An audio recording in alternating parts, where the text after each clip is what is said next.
seeing how much passion they brought into their game against Clash earlier too. I really want to be cheering for them, man, but their draft is going to have to be absolutely on point. Yeah, I think we kind of just got to hope they don't get too complacent and be satisfied with the second place rather than striving for that first and beating Zest as well, because taking down Clash already, it's a big thing for them, and it's a big thing for their points they're going to have accumulated. You know, being knocked out in the semis last month and getting to the finals this month, even if they get second, they're going to be pretty much bang on, even on points with Clash now. So definitely in a good position for them for that LCQ, and maybe even going forwards into future months for that world spot as well, if they can contest Zest today and in future months. Yeah, it's absolutely massive for long term, and it's lovely as well to see that shift happening this early into the season as well. But the draft is finally kicking in. Apologies, we'll to do a little bit of a reset for some technical reasons. And here we go. We'll see the Penny first pick, following the B, Max, and Janet bans from BDL as Zest banned out 2, Spike, and RT. Let's see what the follow-up pick here is going to be from Zest. But personally, I don't mind the Penny pick here. It's not really my favorite early pick, or first pick rather, even on Hard Rock Mine. And it's an interesting approach, to be honest, to go roughs against it. I'm doubting that he will be bringing the sandbags alongside him, because against a Penny, those are not going to fare very well.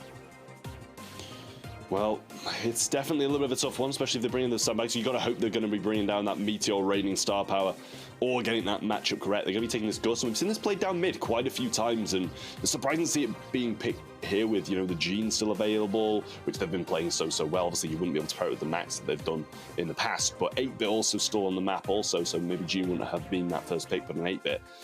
Throw it back over to Bando de Lucos now, and they've got 2 picks in a row here to try and combat what Zest have done so far. And honestly, as you said, I like the Penny as a first pick. It's pretty versatile. You obviously get the Mortar up, the Salty Barrel, which is going to be able to tank so much damage, and it really adds kind of the extra person on the map. There's the 8-bit I was talking about, and not only is this kind of been an incredible pick for them, but it also, if they wanted to rotate that Gust lane and play the Gene in the mid as that last pick and have that kind of pivot, it kind of stops them from doing it now.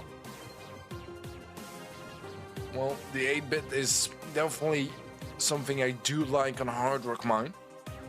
That is going to be for sure the designated mid. I wasn't entirely certain what the plan was going to be with the Penny, to be fair. I was kind of assuming it wouldn't be mid, because I feel like it kind of does lack range to be the strongest mid option in my books.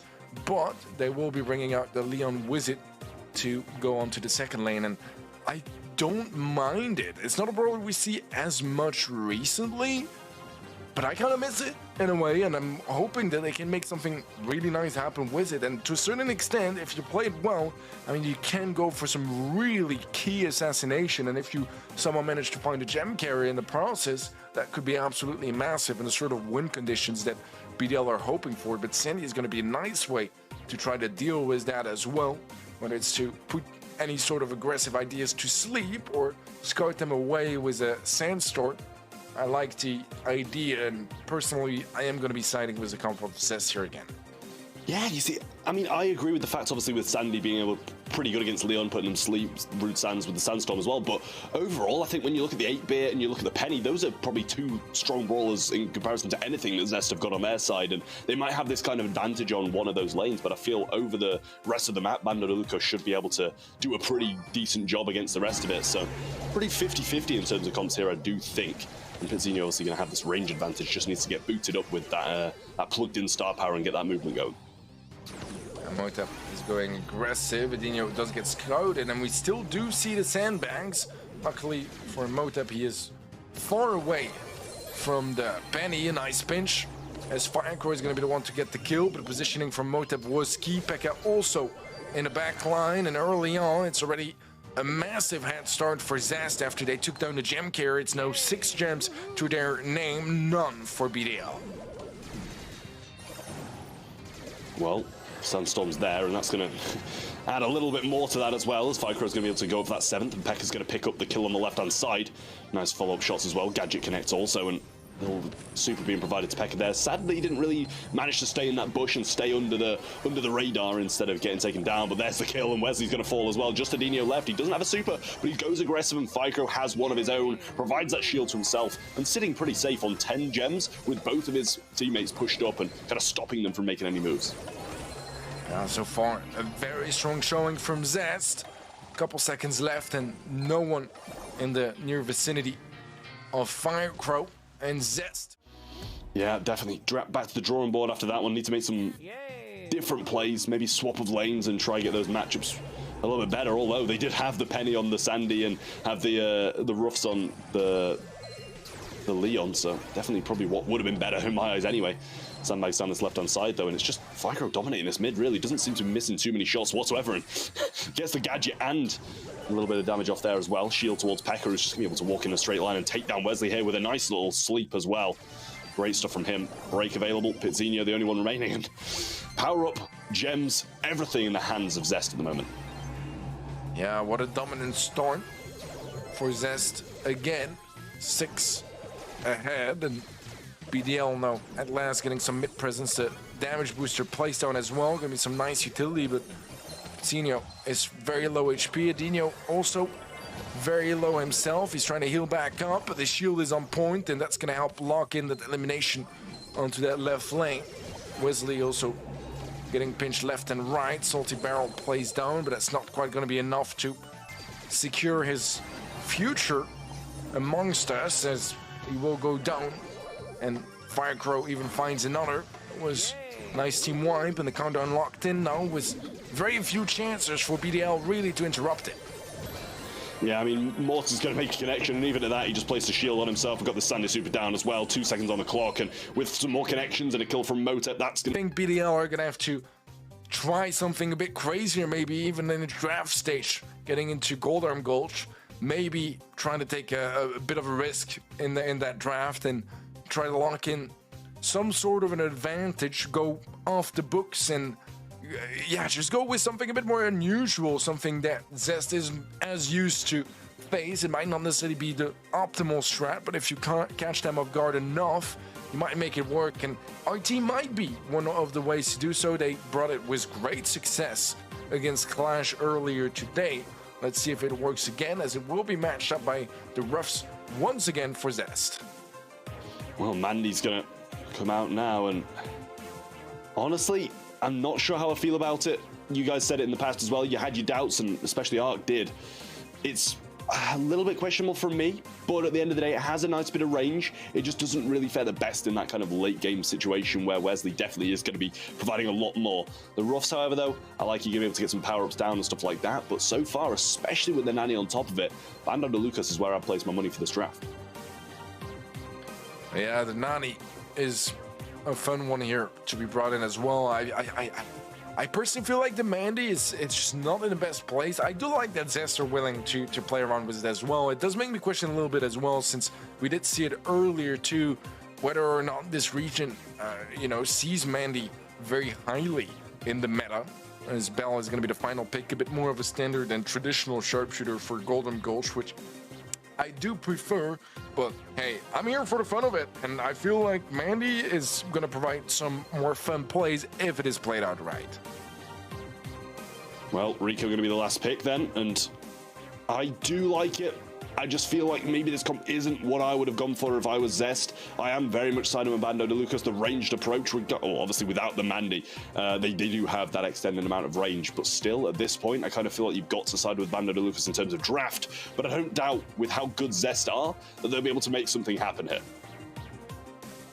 Yeah, BDL need to take anything they can get, motivating themselves on the player cams, because they know they gotta come in hot, have a nice reset from that tough build that was the first set for them.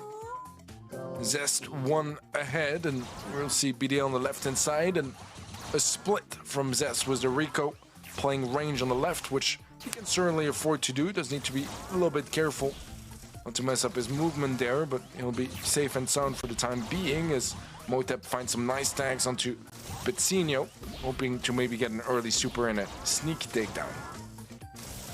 Well, Firecrow's going to have a few shots coming towards him now, but he's going to be buffing up Motep quite heavily here and using that field promotion instead of breaking those walls up. So probably the smart thing to do, especially with the Rico, but with that Mandy, you kind of want the range, the map to be open, be able to use it, but obviously with the rest of the composition, they need these walls up, so they're going to have to sacrifice that little bit of utility to be able to get some work done. But Rico's still very heavily back in this left-hand side. You maybe expected him to make a maneuver over to the right-hand side by now, but sticking pretty heavily over there, and now does make the move, and this is where it starts to get a little bit tense. So it's towards this late game, and if Wesley can get his super, that's going to be difficult. Do you remember the last time you've seen field promotion being played out by the roughs? Honestly, I don't know if I do, to be honest with you, but obviously it's good on this map, just not good enough for them to be able to win this late game, because Wesley cleans up down that bottom side along with a little bit of help from the Bell, and DeLucos take that first round, sorry. A little peep coming up this left-hand side. We'll see where it goes and see if it hits anything. All three of them over the right-hand side. Gonna have to be cautious, but a sandbag will eat that up. Yeah, it's gonna be connected on a sandbag. The super doesn't quite find the connection. That was so close, though. If it tanked both, he would have been able to spam that again. And that surely, if he found a connection, would have been a free takedown. Not quite gonna pay off, though, for Motep.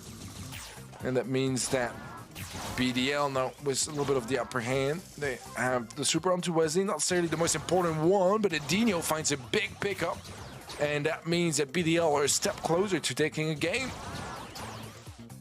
Shots around the left-hand side now. Going to drop that little power up for himself, and obviously no walls are going to go down along with it. Peck got the super as well, so definitely some availability of a little bit of a turnaround here. Got that thrown out now, and Pizzino brought kind of low. Bounce Castle's there as well, and RT just marking up these sandbags, not really going to get the most off of it, but he's low once more, having to use these bounce castles now as there's no other real use for them. Turn send of him pops as well. Wesley's kind of low. Pekka got a super. He's actually burning them down. Super comes down as well, and Wesley propped into that little damage gang. It's Firecrow versus Wesley, and he does find it. Gets that last connecting shot, and he was so close to being wiped out by a burst bit of damage from the RT. What a 2v3 here from Zest, and a missed opportunity from BDL. This was their chance to lock in that game. Let's see if they can still do so, as we are all even in this opening game of knockout. Dino going for a bit of a trick shot, not quite gonna be paying off, unfortunately for him and for our eyes, really. So Motep and Firecrow both took a heavy amount of damage early on and need to reset now. Things are getting a bit more back to normal. However, control-wise, BDL just have a much more solid footing in the mid, and the super is going to be missed again here from Motep, and that's the danger of it. It's really hard to find those connections, and it's really hard to predict your enemy's movement as well when it takes so long for the shots to travel across the map. Yeah, I'll say Peck is looking like a bit of a meteor eco at the moment. Got 5k HP and still going up, but down goes Mandy up top, and the gas is going to stop underwater. Super coming in from Pekka. He gets one. Can he get the second? Just throws out a super, and Wesley puts that down right in front of him. Denies him of anything. Let's build up too much momentum early on in the series. But either way, they still have some catching up to do, and this game is their chance to do so, and hopefully for them bring it back once at each. Some shots down the left-hand side now, and he does get a slow down onto him with the gadget. Can they get the follow-ups? 3 of them there, so maybe a little bit of a burst potential play could happen, but a few of these bounces and almost going down there, the roughs, as the bounces from the Bell shot, but he is getting pinched in now. Adinho just shoots the wrong way, and Bounce Castle forced out. Regardless of having these walls up and the bounces available to 2 of the characters, they're not getting the most damage in. Yeah, it's some good value from those Bell shots as well. Firecrow trying to buff everyone up as much as he can with field promotion, but it doesn't feel like it was the most impactful in the previous game. A buff is going to be dished out, and it's going to be Motep to carry it. I do feel like he's not been the most impactful so far on that Mandy, but maybe they have different plans here. Getting into the later stages of this run, Wesley does have his super, but he's incredibly low. A missed super from Pekka there, no value, but it's a 2v1. Pekka finds a collection at last. 1v1 against Adinho, and Pekka is able to clutch this one up, but it's a really close goal anyways.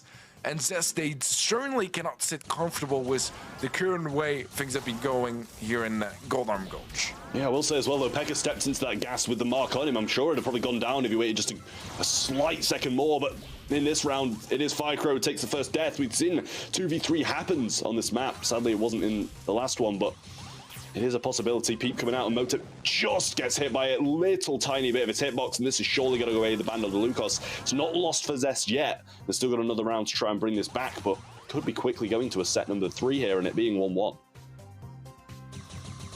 I love that. It does feel like slowly but surely we got a real match at our hands here. This BDL did start off slowly, but it's been looking better and better, and Pekka's just hoping to maybe get a little bit of a super before the gas eventually takes him straight to heaven. But there it is, final round, and a chance for BDL to claim the set with it. Zest, they still want to contest it. They don't really want to give anything away either, because locking in 2 monthly final wins would be huge for them points-wise and ensure that they stay above the competition in the leaderboards.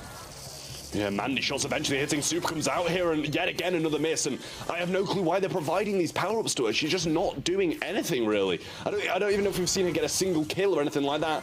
Maybe Rico would have been the better option, but Wesley is quite low, and these long-range shots eventually hitting.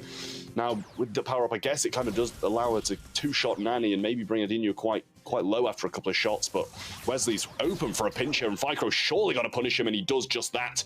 3v2, but Pekka is marked up. That was some poor positioning there from Wesley, poor awareness that that pinch could come true. The sandbags placed up, just don't want to be feeding any supers before the final stage here, as it is a 2v3. They have the advantage. Mark does connect onto Pekka, but nothing more game away from being 2 sets up. And in the grand finals, when you're already such a heavy favorite, I mean, that's going to be a very big challenge for BDL, and I think they need to make sure they lock this one in. Yeah, I mean, Miles BDL just have a much better comp in this one as well, so if Zest can close this one out, then I don't see why they wouldn't be able to close the 3rd one out with a bit of a better matchup. Motep trying to find these long-range standing still shots from the right-hand side to the left, but at the moment, nothing just yet. Very similar positions to what we saw in the previous round, but this time it's Pekka's just not marked up, which favors them even more. Coutinho taking a lot of damage. Wesley as well. Nice bounce there from Firecrow. Front ones as well. Is it going to be enough though, as the sandbags are going to be placed down by Firecrow? Nadinho is able to stand with just a sliver of health. Nice dodge from Pekka there as well for that trick shot. Right now it seems like we go back to a little bit of a reset and 0 supers for both sides so far. Yeah, back to that side-to-side matchup as well. Pekka getting hit hard by this Bell and actually punishing, but the return to senders there. Actually just saw Ficro clip it off just before Motep hit, as that could have been a big return. Slow down with the gadget, and also Adinho falls up top. 3-0 players remaining, and Zest go from a position of being terrible in this knockout set to now being 1 round away from being 2 sets up. Crazy turnaround, to be honest. The Peep is going to be baiting on some sandbags very nicely, and Pekka is able to bait the Peep just with his slick movement. Very well done by him, just removing that value. We do have a bell mark available as well, and it does connect onto the Rico. Rico 4 is back. Oh. Finally a super connect, but the one that does hit, I think it was the first one so far, is going to be matched with a return to sender that straight up takes him down. I mean, that's going to be devastating for him. The first time he actually makes a play happen, it's just going to get it bounced straight back in his face. But Pekka looking for a bit of redemption here over the left-hand side. But Ficro coming in, can he get the pinch off? But there's 3 players on him. He's actually going to survive this one just a little bit longer. Still got sandbags as well, avoiding some of those shots and actually surviving on. But now, Zinio still following with shots, but nobody can connect. He's dodging. But Pekka versus 2. We've seen it happen before, but he's marked up, and I don't like his chances in this one. Yeah, I don't like him either, and it seems like he's not really gonna be giving it much of a shot himself. Run it into the gas and gives up on that round. It's gonna be 1 round that decides if we are gonna be seeing a 1-1 scoreline or a 2-0 for Zest. And 2 supers carried over here from BDL is gonna be very nice value-wise. Motep is gonna decide to tank this one nice and early, make sure that it doesn't deal as much damage as it would if it stayed up in the air for a bit longer. Yeah, it's definitely dangerous to have this Rico powered up, and I feel like that's what they should have been doing pretty much throughout the entire thing, and he's the one making the biggest amount of impact. Adinho's going to fall low, and Wesley trying to cover for him whilst he does heal up. This is a good opportunity for Motep to pinch in though on Pitzinho, but he's getting some wonderful connections with those curving shots around the side of Pitzinho. kind of seems like Zest are not in the best of positions. Yeah, it's a really tough call though, because they've shown before that somehow they are able to convert those into rounds. They're gonna be stacked up now again. Motep maybe a little bit in danger there. It's gonna be spinning back, and the connection is there. 1v3 for Pekka now, and surely there's no chance. BDL. Not Sneaky Fields exactly, but Brawl Ball being the mode. This is where we saw them pull away from Clash. And if they can pull away from Zest again now with some odd drafts, or maybe even something pretty safe like we just saw in the last one, and it did seem to work, then I 100% think they can take this game down. Huge underdog still, even with it being a 1-1 position, momentum in their hands. I still feel like Zest will more than likely take this one 3-1. But if Bando de Lucas can pull something out, pull a weird draft out that'll catch them off guard, like, obviously not a double throw on this map, but like the double thrower kind of tactic, it might just pay off for them. Band's coming in now. Nita are like that. Poco and Penny inside of Bando de Lucas. Zest going to get rid of the Rosa. Don't want to see that tank, and we saw it being played so well yesterday in I think it was EU. But on top of that as well, we got the Spike pick, the RT ban, and the Squeak ban as well. Yeah, the Spike first pick, I don't necessarily mind, to be honest. I feel like Spike is in a pretty good place at the moment, especially on maps like this, where you are going to be likely to see a lot of tanks. You can find some really nice angles here too, even with Fertilize, which can just give you some extra value as well in those more up-close fights. And his super with the mythical gear is just so incredibly deadly. That slow is brutal. So considering how hard he is to counter as well, I do really like having him early into this draft, and we'll see Janet to be facing that at least as a first pick for BDL, and it does have a decent matchup against Spike, so I do like that quite a bit. I think it's a pretty appropriate response here. It's versatile, it does pretty well across the board, and it has 3-shot potential onto the Spike, which will make Spike's life a little bit of a nightmare if they end up facing each other a lot in this following set.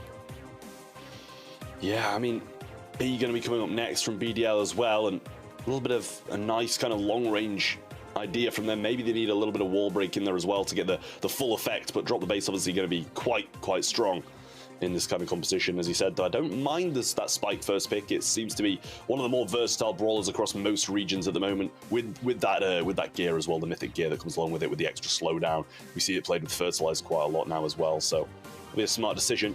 See Zest coming back with 2 picks now, and they need to be quite strong. Don't really want to feed any more into this long-range idea that Bando de Lucas are going, and I do like that. Although we kind of have B on the other side slowing things down, it's not going to be able to scout out this mid the best, and it's going to be even harder to hit shots if they don't have that slow and max their speed. Yeah, the max speed can be key here as well to change the timings a little bit and get access to a goal if you follow up, after a kill or two or a team wipe. Sometimes you're able to turn a counter-attack into a quick goal, and you wouldn't have that chance with any other brawler, really. Because Ems is going to be their final pick, and that's their chance to slow things down as well when the need is there, when BDL get over-aggressive and get a second anti-tank into their roster as well, in case BDL were to bring something aggressive as their third and final pick. Yeah, I really do like what Zest have kind of brought to the table here. It seems a lot more safe and not kind of out there as the previous comp, just going back to basics and trying to play it out using their mechanics. Bando de Lucas, though, adding this Ruffs, and that's what I said. They're going to be bringing this break in, playing the Janet, playing the B at long range. And bear in mind, there's no unbreakable walls on this map as well. So once that overtime hits, it hits. And if we don't have a max speed, it's going to be difficult. Yeah, the Ruffs might be the wall break, as long as he's not running field promotion, that is. But I doubt that in Brawl that would really even be considered. So wall break can be so valuable if you can get a supply drop down and that breakthrough just in the perfect timing. You can shoot the ball through it and get a free goal undefendable unless you have an invulnerable player spawning back. Let's see though, as Adino takes a lot of damage early on. Coutinho also forced to the right hand side, and Pekka was a beautiful gadget there to claim that kill and locking the early advantage in favor of Zest, at least position-wise. The follow-up from Pekka now as well. He's been already finding so much value for his team. He's even looking for more. It's going to be a 1-for-1 trade with only Motep left alive, as he lost a teammate on the left-hand side as well. BDL now have a chance to make a little bit more space into this mid and start building up some control. Some sandbags in his face, got the kill, and Wesley finds the gap. Just like that, Bando de Lucas pull ahead, and it seemed like Zest had all the control in the world. I mean, they do have 3 supers now, so we might see a bit of burst of pace and a bit of pressure, but for now, Bando de Lucas are ahead. A nice slowdown onto Motep as well. Adinho finding some connecting shots, but super eventually from Pekka. Can't peek around this wall, as he's going to get picked up. Motep looking for the push forward. Phase shifter there. Some shots through in the pass towards him. Gets the shot off now. Eventually, with a little missed shot for Adinho, he does manage to force the ball in, equal things out, and bring it to 1-1. Well played by Zest. It looked a little bit scary for a second. This was he going to take it up into the skies, looking for Valiant to Pekka, but Motep sees another opportunity, and that's the one to score and lock in this game. Looked like it might just get out of hand and bring BDL the upper hand. It's Zest now, a game up. Some definite scary stuff now for Bando de Lucas, and some great pressure early in from Zest once more. Can't find the finishing blow on Pizzinho, but a little spray through the wall there on Adinho does keep him low. Follow-up shots now, gets a little breakdown, but Wesley's dropped the base, surely going to be following the person who did just go down, and Wesley very low, Pizzinho very low as well. Spray through the wall once more, and Pekka's using these gadgets, but he's using them well. Follow-up shots in the gap through with the kill onto Pizzinho, finds the goal, and Zest now 1 goal away from being 2-1 up in a quick set. Very nicely done. Pekka has super on the right-hand side. He is so incredibly low, and Pekka might just slot this one in. Yes, sir. Zest will be on the side of Bando de Lucas together, so it's really worrying for them going forwards. Dueling Beetles is going to be up next. Few unbreakable walls on this map as well, which did change it quite heavily, but also kind of just leaves those checkpoints, so we see less checkpoints. I'm losing the word for it. The no, I mean, as in choke points. That's I said choke points instead. Okay. Those choke points. They leave those choke points kind of more there, and we see less wall break brawlers. In terms of bans, though, well, for picks first of all, as we see it coming quite fast. RT is the first, and although they haven't really been picking it up too much throughout today, they get it now. Yeah, Max is slipping through the ban process again, and we saw how instrumental that's been to Zest's success, so a little bit worried about that as well. But I don't mind the RT per se. I feel like this is a pretty fun map to bring it into as well. Yet to really be seen super successfully here yet, at least for me. Colette is going to be what will be the first pick of BDL, and I love how Pekka goes from like being incredibly hyped, semantic sort of vibes, to just flat out chilling and being cozy and being in a relaxed headspace. It's very extreme, but it's very welcome. Yeah, I like the Colette though. It's very good against that RT, and you know, I did kind of call it out earlier. I think maybe it was banned in one of the previous games as being a good counter to RT. But Gus coming up next, and obviously going to be able to provide shields to himself, his teammates as well. And usually when that shield's placed on a Colette, it does a lot of work. So nice little combination play between those two brawlers there is going to be available. But Zest, flip back to them for 2 picks now, and kind of got to be expecting another bit of a range approach down one of these lanes and something through that mid. We've been seeing Crow a lot in other regions on a map like this, and I wouldn't doubt we'll probably be seeing it again, especially with kind of the mobile brawler like Stuban. Yeah, I agree. I would like the Crow here. I would still like the Max as well, probably from Zest, and the Crow it is for this one. Please let it be the Max, so you know some of our predictions can be right at least. But I jinxed it now. I jinxed it now. It's not gonna be that. But yeah, draft-wise, it's a tough call for me, mainly because I have yet to really find my opinion, if that makes any sense, for RT. I feel like it's been really hard to figure out exactly where he is, because sometimes it feels so massively underwhelming, so sometimes it feels really strong too.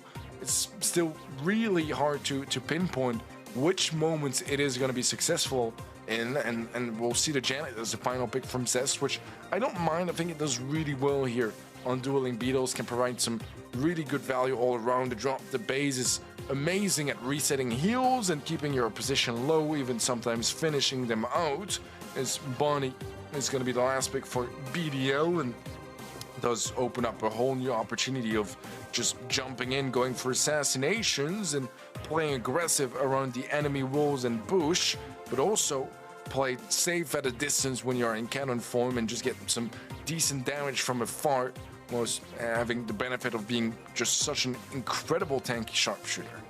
Yeah, I mean, I think we've kind of got to be seeing this RT, maybe even establishing his legs like a Pam turret would be, behind those walls, sitting there and waiting for kind of this like Jackie damage that it brings out behind one of these walls, especially the unbreakable ones over the right-hand side. Not that we really have any wall breaks anyway, but Notep going to be establishing himself down this mid now and getting some shots through, whereas Pekka playing down that lane, which I kind of thought maybe would be the other way around, as we've seen quite a lot of Crow down the mid, but this time it is going to be Janet. Well, first block here as Motep take down Pizzino, but Edinho is sharp on the trade. Pekka looking for a follow-up on his own, and that's only 18 HP remaining for him, but he still stands. Pizzino pops a shield, and it's not quite going to be enough for him to take someone down with him. Pekka has jumped now as well, and Zest start locking in. A very solid start so far. Pekka popping shield as well after that jump, and it's rare to see a shield onto a Crow in esports, but I mean, why not? It's been working out for him so far, and it's been a nice way to switch things up a bit and win some encounters that usually you don't really end up winning if you jump onto them. Yeah, I mean, you can't knock it if it's working. It appears to be working so far. Pizzino getting hit with a few of these bombs, and he's connected them so well. Wesley's one shot. In comes the jump from Pekka. Doesn't actually make any connections, but even with these two here, they're getting a beautiful pinch with Firecrow. Edinho getting a lot of value off that gotcha gadget, but even that isn't enough. They've been overwhelmed by all three, and 15% until this game's over, and BDL just nowhere to be seen. Well, they are now as Wesley jumps in, but other than that, not much.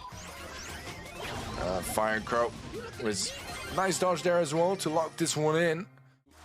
The Heat, or if they will crumble under the pressure, as it seems like quite the uphill battle. They didn't give us a whole lot to work with in that previous game, and they're gonna need to make some really big adjustment moving forward. Pekka just W-keying his way down the map, and it's a 1-for-1 trade, but still some decent value all around here for Zest.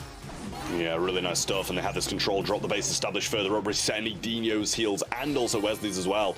But Wesley will continue shooting regardless, and Pizzino's picked up this left-hand side. Now he can't quite get to his heal there and doesn't manage to play it out. Motep going to have got a 30% lead in the mid at this point, still not stopping there. Flies up to avoid this gotcha gadget as well, and that should allow Pekka, with a little bit of help from Motep dropping some bombs, to pick it up. And BDL aren't playing as a team. They know they've lost at this point by the looks of the way they're playing. They're just going one by one over and over, and it's just not working. Yeah, it seems like hope has been lost, and so far they haven't really been able to do anything here on Dueling Beetles. It's going to be a 1-for-1 trade now, but that's pretty much as far as they've ever gotten. Pekka was a jump in, and I was going to say in and out, but pretty much just in and in, as he ends up landing pretty much in the same spot and going down. Zest was a really big advantage percentage-wise, and even though BDL gets some time into the zone as well, they are so far behind, and they're constantly just at a player deficit. Edinho coming in here now as well, but not able to find much value, and Zest just a couple percentages away from winning this monthly final. Yeah, I mean, Firecrow spinning. He knows they've won at this point, even steps off the zone a little bit, but goes back onto it.